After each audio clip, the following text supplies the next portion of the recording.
Okay, mold and mildew. It's gross. Okay, so it's literally just mushrooms. It's a fungus. Mold will bury into a substance, a substrate, a drywall, wood, whatever. It'll actually dig in there. Mildew is usually just surface. So that means it's a lot easier to clean up. Mildew is. Obviously, anybody sees mold and mildew, they're grossed out immediately, and they don't want to, they're immediate red flags. They don't want to fuck around with a house that's got mold in it, right? Everybody has horror stories of bad infections and negative reactions, and so it's definitely a concern. But if you have a house that they walk through and they really like it, and then they find mold in the basement, they're going to be worried about it.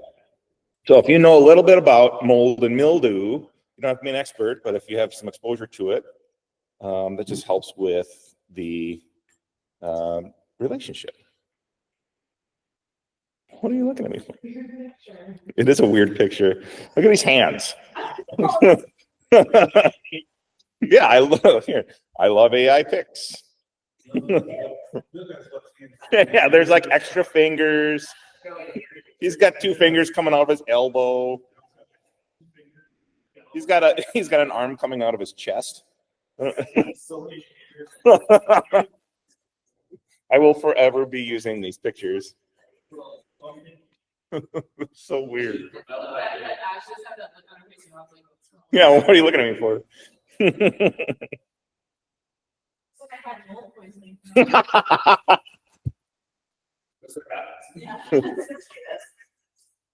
Okay, mold versus mildew. Anybody got an idea what the main differences are, like visually?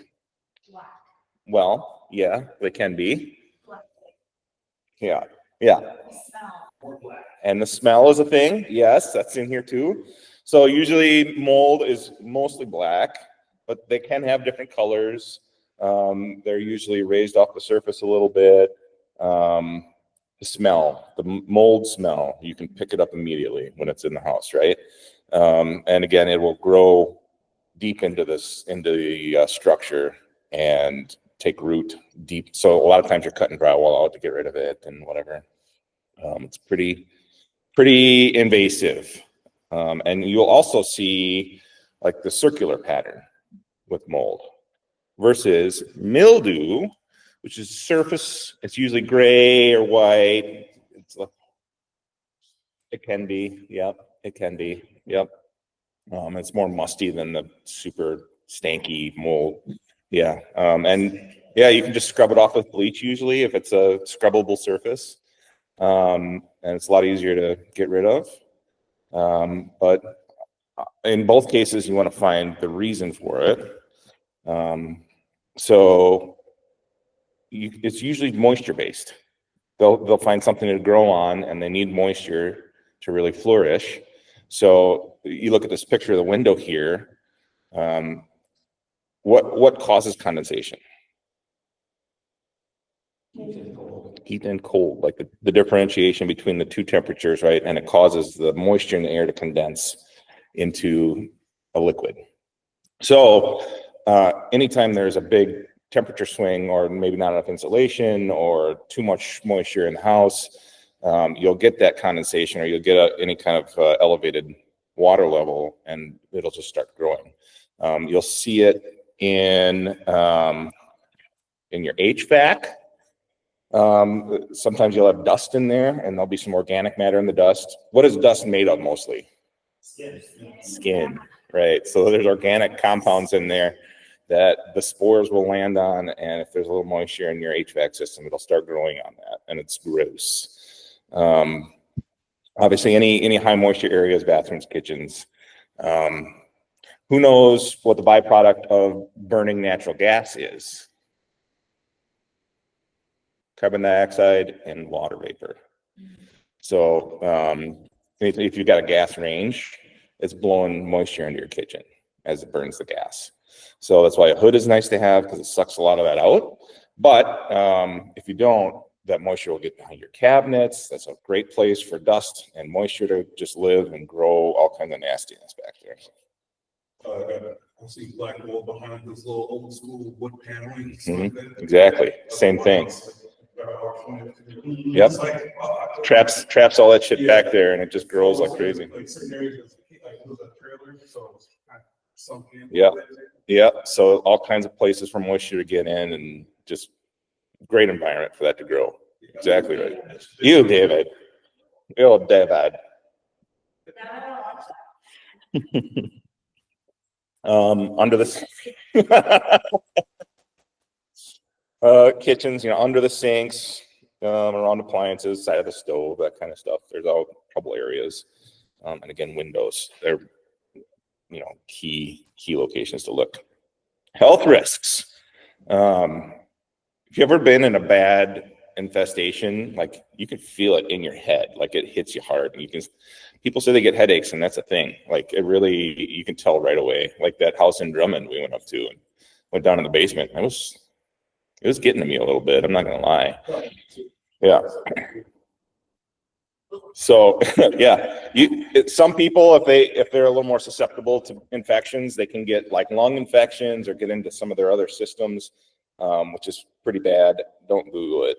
I'm telling you, I did it accidentally, and you should not image search that. That's terrible. She lived in a house that had mold behind the walls. Yeah. And she broke out in eczema all over her body. Mm-hmm. She doesn't have it. She was like a mummy. Mm-hmm. It's so bad. It is so bad. Yeah. Yeah. They ended up selling that house. Obviously, they built a house because they actually lived in Carrie and Brad's old house at some point. And they ended up building because she became sensitive to everything. Mm-hmm. Everything. Yeah, I suppose your system's just in overdrive, just super sensitive. Yeah. So it's so bad. Some people really just get hit hard with it. Yeah. Yeah. So yep, allergies, asthma, all that stuff, they all are inflated when you have a mold infestation. Remediation versus removal. Anyone speak to that? Anybody got an idea? Have you heard those terms before with regards to mold? Yeah. It can be. So the big difference between remediation and removal is basically spot treating, and remediation is an entire system. So they have to find where all the moisture is coming from. Could be a leaky pipe, could be just dehumidifying the whole house. You might have a wet basement where it's constantly just leaching in moisture from the ground. So you need a French tile system put in or something. So it can be really expensive because they go way beyond just patching a little thing of drywall. So it's a whole thing. And plus, obviously, you got specialists, they're wearing the whole suit with the respirators and everything. This is a really bad case, obviously. But yeah, they tear everything out, ground up. They treat all the studs with chemicals. They get in there. So that can be pretty spendy if you've got a bad infestation.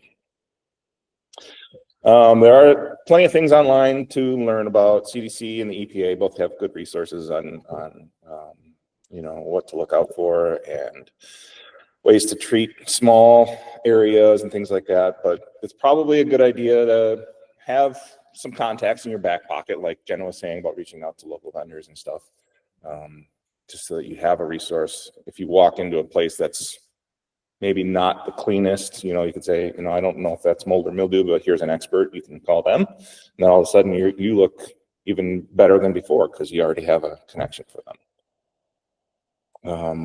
Anything to do with moisture management. So the remediation thing, again, plumbing, roofing, all your landscaping, it's all stuff we talked about before, making sure there's good drainage, keeping the house dry, essentially. A lot of fresh air exchange.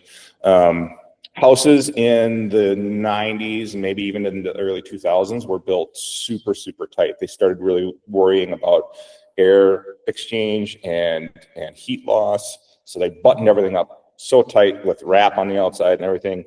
And they did too well. So there was no fresh air getting into the house and they were having all kinds of problems. So then they started introducing the fresh air exchange. So they're still building them tight like that, but they have an extra system in place to draw in fresh air and pumping that right into your HVAC system.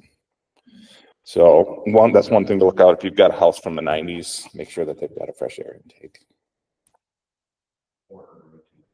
Yeah. Mold is gross.